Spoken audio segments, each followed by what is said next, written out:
Good morning student. बाल साधना शिक्षण संस्थान की ऑनलाइन क्लासेस में आपका स्वागत है।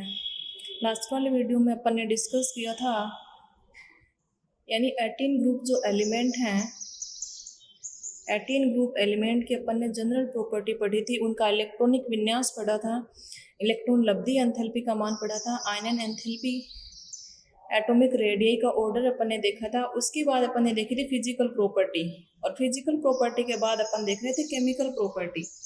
और केमिकल प्रॉपर्टी में अपन ने बात की थी कि इसकी यानी 18 ग्रुप जो एलिमेंट हैं उनकी रासायनिक अभिक्रियाशीलता जो होती है वो कम होती है। ऐसा क्यों होता है, इसके अपन ने रीजन देखे थे, कारण देखे थे। इसके क्या कारण है? एक तो इनका पूर्ण पूरित इलेक्ट्रॉनिक विन्यास, यानी हीलियम को छोड़ करके बाकी जो तत्व होते हैं उनके बाह्यतम या संयोजी कोश का इलेक्ट्रॉनिक विन्यास क्या होता है? पूर्ण पूरित होता है। NH2 NP6 यानी अष्टक पूर्ण पूरित होता है हीलियम को छोड़ करके, जिसका होता है 1s2। दूसरी बात अपन ने की थी, इनकी आयनन एंथैल्पी के मान उच्च होते हैं। तो आयनन एंथैल्पी का मान उच्च होने के कारण ये धनायन का फॉर्मेशन नहीं कर सकते। तीसरी बात अपन ने डिस्कस की थी, यानी इनकी इलेक्ट्रॉन गेन एंथैल्पी जो है, इलेक्ट्रॉन लब्धि एंथैल्पी का मान क्या होता है? उच्च धनात्मक होता है। इस कारण ये ऋणायन का फॉर्मेशन नहीं कर सकते हैं। इस कारण इनकी अभिक्रियाशीलता जो होती है वो कम होती है। लेकिन इन 1962 में एक साइंटिस्ट आए थे, नील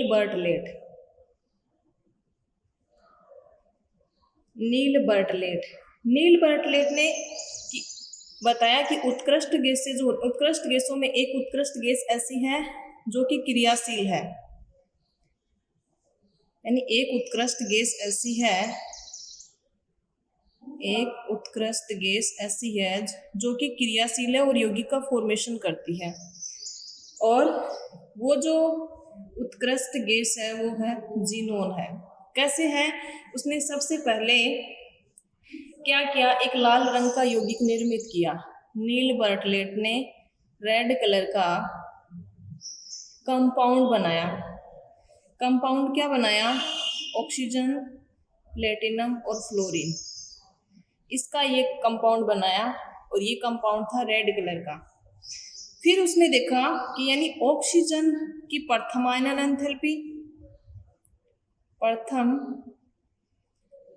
एंथैल्पी और जीनोन जो है उसकी आयनन एंथैल्पी के मान लगभग बराबर होते हैं। तो जीनोन की प्रथम आयनन एंथैल्पी का मान लगभग होता है 1175 किलोजूल प्रति मोल, और जीनोन की आयनन एंथैल्पी का जो मान होता है वो लगभग होता है 1170 किलोजूल प्रति मोल। तो ये कंपाउंड रेड कलर का उसने निर्मित कर लिया। फिर उसने बताया कि उत्कृष्ट गैसों में जीनोन जो गैस है वो क्रियाशील गैस है, क्योंकि जीनोन और ऑक्सीजन की प्रथम आयनन एंथैल्पी और जीनोन की जो आयनन एंथैल्पी है उसके मान क्या होते हैं? लगभग बराबर होते हैं। और लगभग बराबर होने के कारण यदि ऑक्सीजन की जगह जीनोन ले लूं तो कौन से कंपाउंड का फॉर्मेशन हो सकता है? यानी यहाँ से कंपाउंड क्या बनेगा? कंपाउंड बन जाएगा, यानी ऑक्सीजन की जगह अपन लेंगे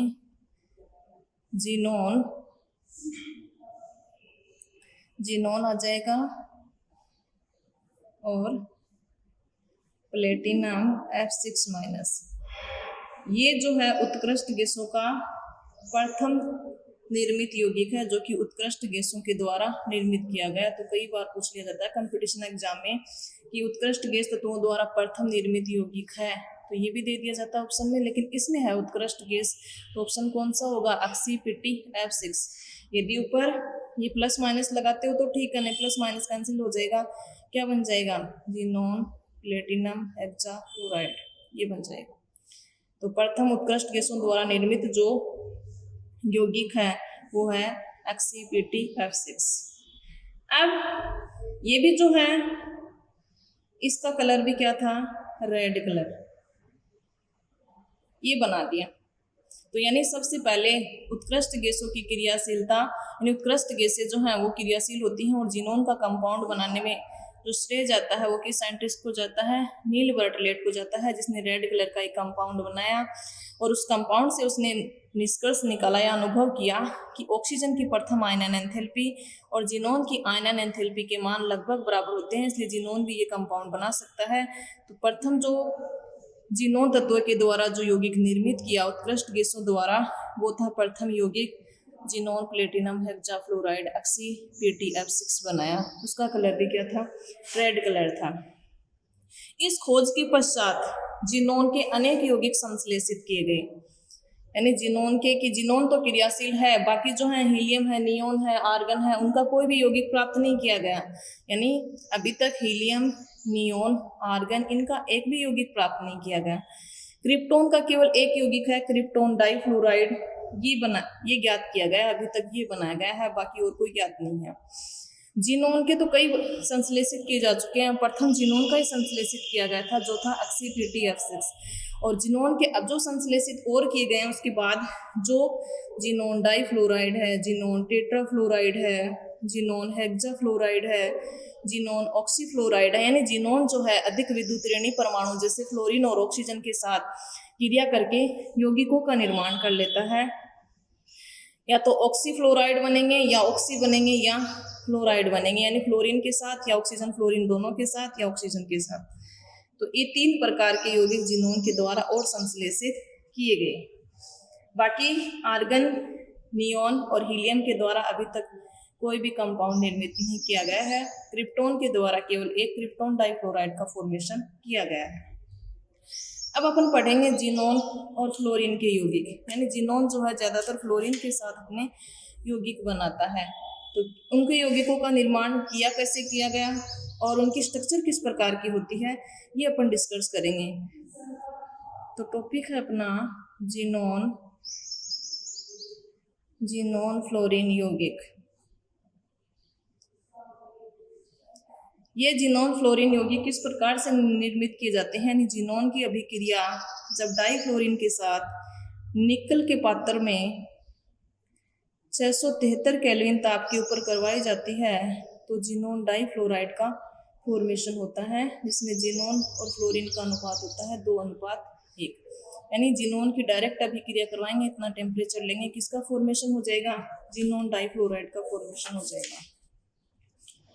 और यदि अधिकता ले लेंगे फ्लोरीन की और टेम्परेचर बढ़ा देंगे, 673 से कर देंगे 873 केल्विन ताप कर देंगे, और 7 वायुमंडलीय दाब, लगभग 7 बार वायुमंडलीय दाब की कई बार भी होती है, इतना प्रेशर ले लेंगे तो किसका फॉर्मेशन हो जाएगा? जिनोन टेट्राफ्लोराइड का फॉर्मेशन हो जाता है। यहाँ पर इनका जो अनुपात होता है वो 1:5 होता है।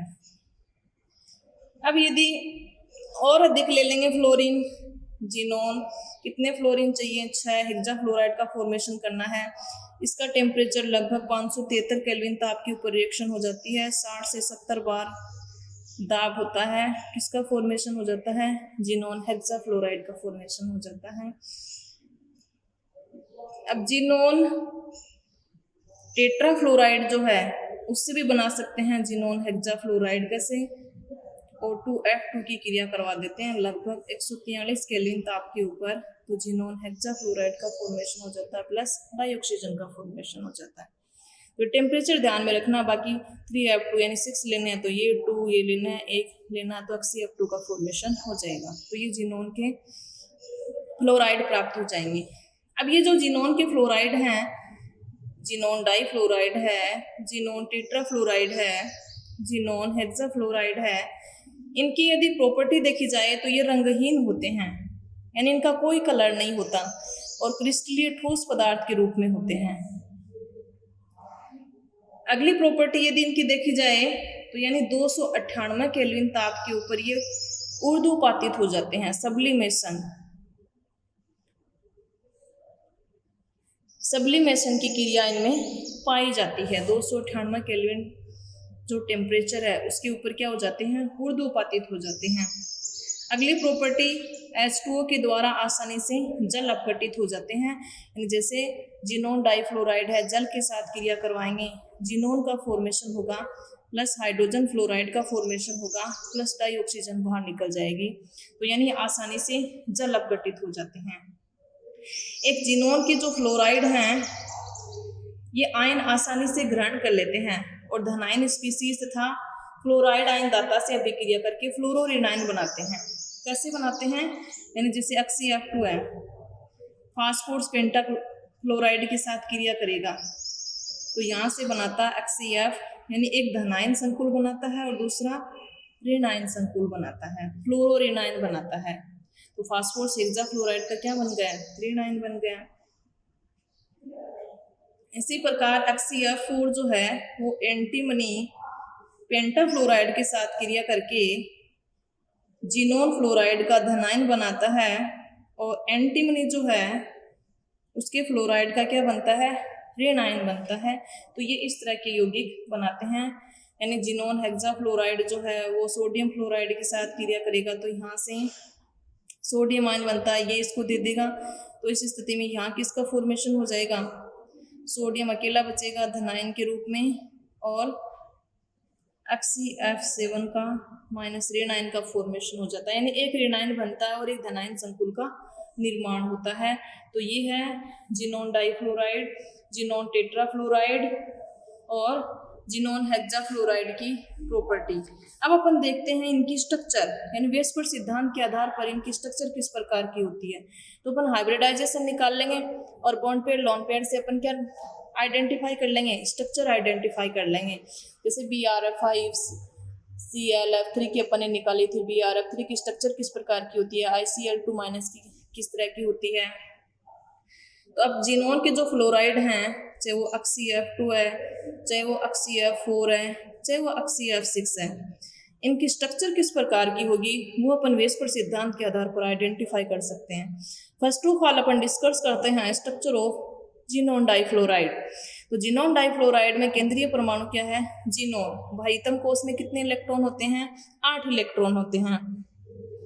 2 फ्लोरीन के साथ साझा करेगा, यानी कितने लोन पेयर बच जाएंगे? अब इसके पास 3 लोन पेयर बच जाएंगे। 8 इलेक्ट्रॉन हैं, 2 फ्लोरीन के साथ 2 इलेक्ट्रॉन साझा कर लेंगे, 6 इलेक्ट्रॉन बच गए। 6 इलेक्ट्रॉन के कितने लोन पेयर? 3 lone pair. अब वो लोन पेयर के इलेक्ट्रॉन होंगे कहाँ पर? वो होंगे निरक्षीय स्थिति पर, क्योंकि निरक्षीय स्थिति पर लोन पेयर के इलेक्ट्रॉनों के बीच अधिकतम दूरी होती है और अधिकतम दूरी होने के कारण रिपल्सन फोर्स जो होता है वो कम प्रभावी होता है। तो इस कारण 3 लोन पेयर हैं तो तीनों आ जाएंगे निरक्षीय स्थिति पर और 1 फ्लोरीन ऊपर 1 फ्लोरीन, यानी ये आ जाएंगे अक्षीय स्थिति पर। बात करते हैं अपन हाइब्रिडाइजेशन की, यानी संकरण का प्रकार कौन सा होगा।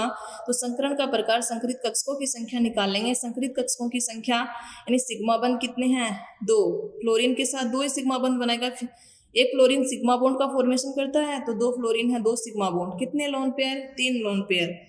संकरित कक्षकों की संख्या 5। संभावित संकरण का प्रकार sp3d। sp3d प्रकार का जब संकरण होता है आकृति किस प्रकार की होती है? त्रिकोणीय द्विपिरामिडीय होती है। लेकिन त्रिकोणीय द्विपिरामिडीय कब होगी? जब सारे के सारे इलेक्ट्रॉन किसके हों? बॉन्ड पेयर के हों। लेकिन इसमें क्या है? 3 लोन पेयर हैं, 2 बॉन्ड पेयर हैं, तो आकृति त्रिकोणीय द्विपिरामिडीय नहीं होकर के इसकी आकृति किस प्रकार की होती है? लीनियर होती है। यानी शेप जो आइडेंटिफाई की जाती है, स्ट्रक्चर जब आइडेंटिफाई की जाती है तो केवल बॉन्ड पेयर के इलेक्ट्रॉनों द्वारा आइडेंटिफाई की जाती है। तो इस कारण जिनोन डाइफ्लोराइड की संरचना किस प्रकार की होती है? रेखीय होती है। अगले स्ट्रक्चर की अपन बात करते हैं जिनोन टेट्राफ्लोराइड। तो वही जिनोन टेट्राफ्लोराइड में केंद्रीय परमाणु क्या है? जिनोन। भाइतम कोश में कितने इलेक्ट्रॉन हैं? 8 इलेक्ट्रॉन हैं। अब 8 हैं तो या तो वैसे संकरित कक्षकों की संख्या निकाल लीजिए। भाइतम कोश में 8 इलेक्ट्रॉन हैं। एकल परमाणु की स्पीसीज कितनी? 4 जुड़ी हुई हैं। ऊपर कोई चार्ज है नहीं, 0 है, डिवाइडेड बाई 2, 12/2 तो 6 आ जाएगा। संभावित संकरण का प्रकार कौन सा होगा? sp3d2।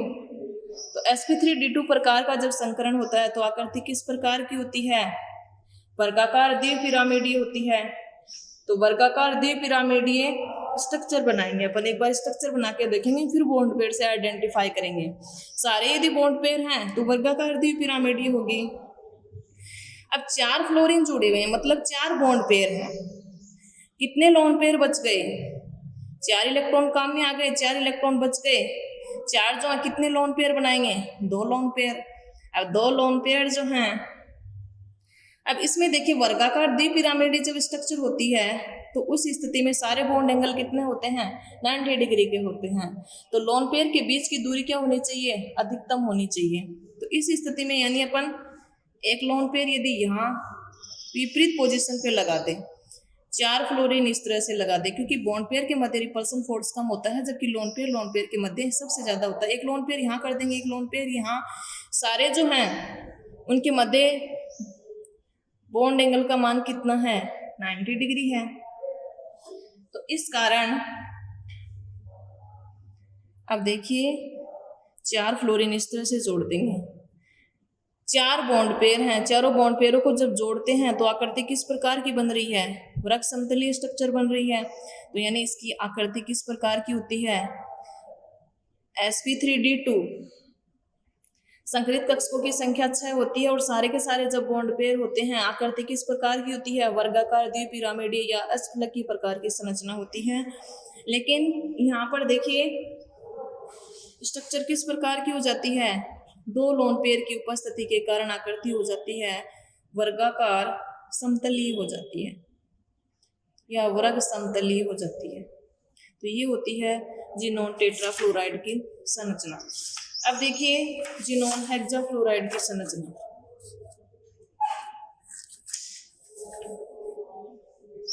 जिनोन हेक्साफ्लोराइड की संरचना, वो इसमें बाह्यतम कोष में इलेक्ट्रॉन की संख्या कितनी है, 8, 6 फ्लोरीन परमाणु एकल परमाणु की स्पीशीज जुड़ी हुई है, 14 डिवाइडेड बाई 2, 7 संभावित संकरण का प्रकार sp3d3। और sp3d3 प्रकार का जब संकरण होता है और सारे के सारे जब बॉन्ड पेयर के इलेक्ट्रॉन होते हैं आकृति किस प्रकार की होती है, पंचकोणीय द्विपिरामिडीय होती है, जैसे IF7 की होती है पंचकोणीय द्विपिरामिडीय। लेकिन अब इसमें देखते हैं कि कितने बॉन्ड पेयर हैं और कितने लोन पेयर हैं। बॉन्ड पेयर तो 6 ही बनेंगे, क्योंकि एक फ्लोरीन एक बॉन्ड पेयर बनाता है, तो 6 फ्लोरीन कितने बनाएंगे, 6 बॉन्ड पेयर बनाएंगे। तो केंद्रीय परमाणु जिनोन बाह्यतम कोष में इलेक्ट्रॉन की संख्या 8। तो आकृति जो है वो किस प्रकार की होगी, पेंटागनल बाइपिरामिडीय तो नहीं होगी। आकृति जो होती है वो विकृत अष्टफलकीय होती है।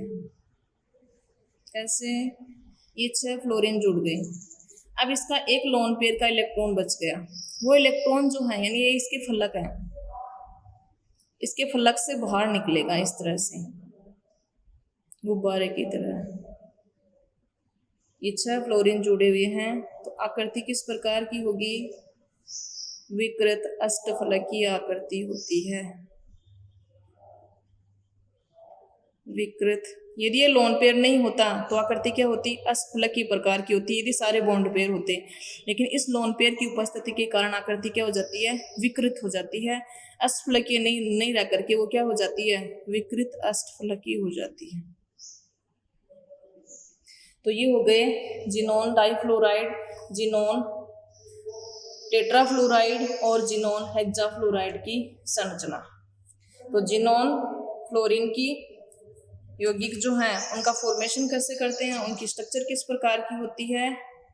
अब आगे देखिए जिनोन ऑक्सीजन के यौगिक, यानी जिनोन जो है ऑक्सीजन के साथ भी यौगिक बनाता है क्योंकि ऑक्सीजन की विद्युत ऋणात्मकता अधिक है, फ्लोरीन के साथ भी अपने यौगिक बनाता है क्योंकि फ्लोरीन की विद्युत ऋणात्मकता अधिक है और इनका आकार भी छोटा है। तो दूसरे जो कंपाउंड हैं वो हैं जिनोन ऑक्सीजन के यौगिक, यानी जिनोन ऑक्सीजन के साथ क्रिया करके ऑक्सीO3 का फॉर्मेशन करता है, ऑक्सीOF4 का फॉर्मेशन करता है, यानी ऑक्सीजन और फ्लोरीन उसमें दोनों आ जाएंगे। अब देखिए जब जिनोन टेट्राफ्लोराइड और जिनोन हेक्साफ्लोराइड जो कि अपन ने बनाए थे, जिनोन की अभिक्रिया 2 फ्लोरीन लिए थे उसके साथ जब करवाई थी तो ऑक्सीF4 का फॉर्मेशन हुआ था, 3F2 लिए थे तो किसका फॉर्मेशन हुआ था, ऑक्सीF6 का फॉर्मेशन हुआ था, जिनोन हेक्साफ्लोराइड का फॉर्मेशन हुआ था। जब इनका जल अपघटन करवा देते हैं, जल के साथ क्रिया करवा देते हैं, तो उस स्थिति में फॉर्मेशन होता है जिनोन ट्राईऑक्साइड, ऑक्सीO3 का फॉर्मेशन होता है, और साथ में क्या बनता है यहाँ पर, जिनोन बनता है, हाइड्रोजन फ्लोराइड बनता है, प्लस ऑक्सीजन बाहर निकलती है।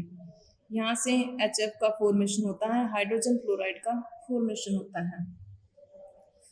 एक जब जिनोन हेक्साफ्लोराइड का आंशिक रूप से जल अपघटन करवा देते हैं, यानी कम मात्रा में जल ले लेते हैं, आंशिक रूप से जब जल अपघटन करवाते हैं तो उस स्थिति में xenon oxy fluoride plus hydrogen fluoride का फॉर्मेशन होता है। जिनोन हेक्साफ्लोराइड इसका करवाएंगे आंशिक जल अपघटन। और जल की यदि थोड़ी सी मात्रा अधिक ले लेंगे, यानी यहाँ पर 1 मॉलिक्यूल यदि 2 ले लेंगे, तो उस स्थिति में जिनोन ऑक्सी फ्लोराइड XiO2F2 का फॉर्मेशन हो जाएगा, प्लस हाइड्रोजन फ्लोराइड का फॉर्मेशन हो जाता है। अब मैं बात करूं XiO3 की। XiO3 जो है वो एक रंगहीन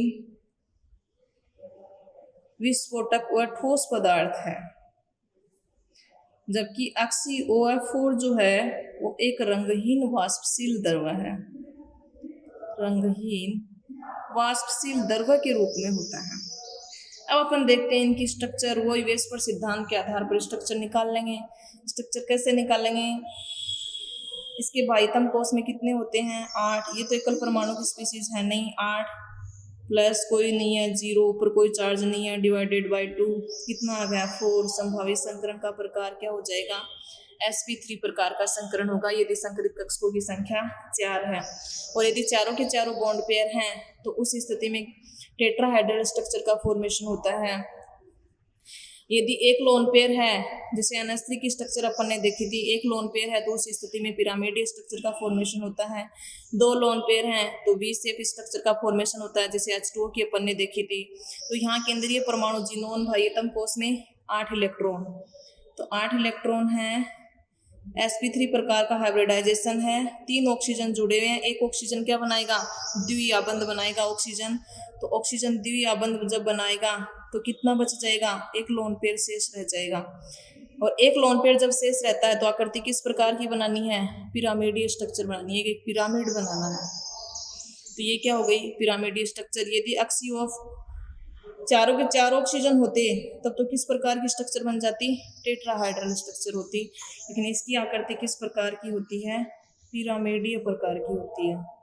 बात करती हूँ मैं XiOF4 की, तो यानी इसमें संभावित संकरण का प्रकार क्या आएगा, XiOF4। बाह्यतम कोश में जिनोन के कितने इलेक्ट्रॉन हैं, 8 इलेक्ट्रॉन हैं।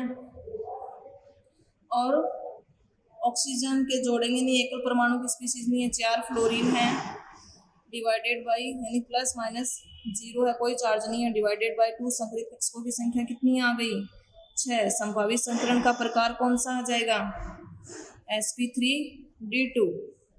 और sp3d2 प्रकार का संकरण होता है तो आकृति किस प्रकार की होती है, वर्गाकार द्विपिरामिडीय होती है। यदि सारे के सारे बॉन्ड पेयर हो तब, यदि लोन पेयर हो तो उस स्थिति में आकृति कैसी होगी, तो जिनोन के साथ 4 फ्लोरीन जुड़े हुए हैं और एक है ऑक्सीजन।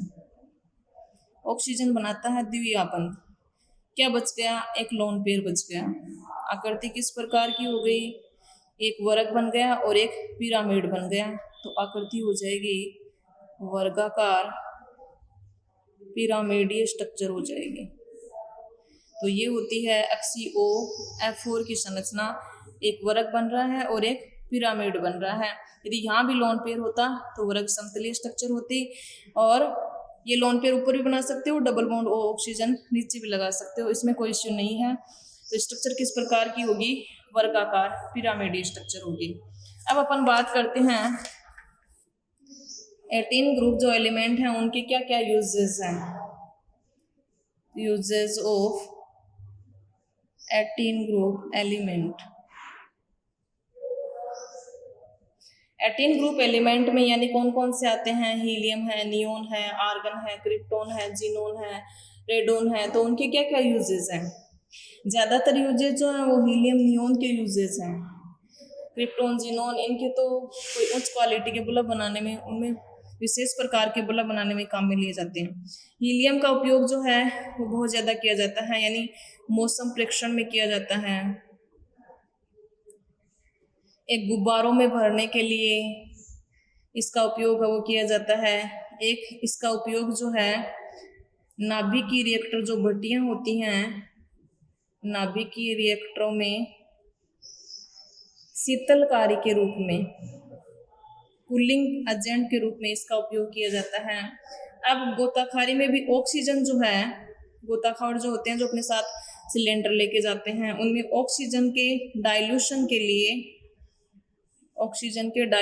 लिए हीलियम का उपयोग किया जाता है, क्योंकि हीलियम जो होती है वो ब्लड में डिजोल्व नहीं होती।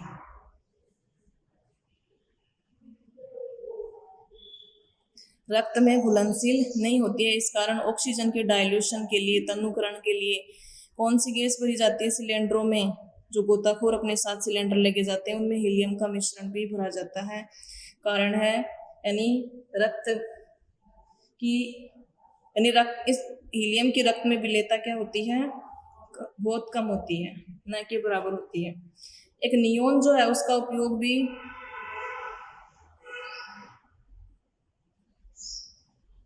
ग्रीन हाउस में किया जाता है, यानी नियोन के जो बल्ब होते हैं जिनमें नियोन भरी होती है उनका उपयोग ग्रीन हाउस में किया जाता है। आर्गन का उपयोग जो है वो उच्च ताप धातुक्रमीय प्रक्रियाओं में अक्रिय वातावरण उत्पन्न करने में किया जाता है, अक्रिय वातावरण उत्पन्न करने में किया जाता है। बाकी क्रिप्टॉन, जिनोन, उनके विशेष प्रकार के बल्ब बनाए जाते हैं। तो ये हो गया पी ब्लॉक पूरा। अब आपको पी ब्लॉक के क्वेश्चन आंसर जो हैं पीछे जो दिए हुए हैं वो आपको पूरा चैप्टर रीड आउट करके, लर्न करके क्वेश्चन सॉल्व करने हैं। जो क्वेश्चन नहीं आए वो कमेंट बॉक्स में आपको लिख करके बताना है कि कौन सा क्वेश्चन आपको समझाना है। आज की वीडियो में इतना ही। Thank you.